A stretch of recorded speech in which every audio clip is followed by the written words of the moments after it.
Ang mundo ko. Isang mundo kung saan ang mga tunog ay walang tunog. Wala pa ako nakikilalang katulad mo. Una naming pagkikita yun, pero hindi niya pinansin yung tungkol sa kondisyon ko. Kita tayo? Ha! Tapos sinabing kita tayo. Yuki, ang cute mo tignan. In love ka na ba? Ba't ka nakatayo? Welcome. Nagustuhan mo bang lugar para balikan?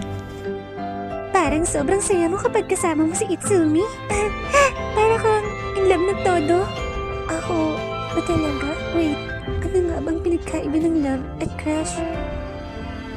Ang mundo ko, patuloy na lumalago simula nang dumating ka. At maging aking buntong hininga, parang walang kahirap-hirap na sumasabay dito. Yubisaki to Renren. Gusto ko itong love.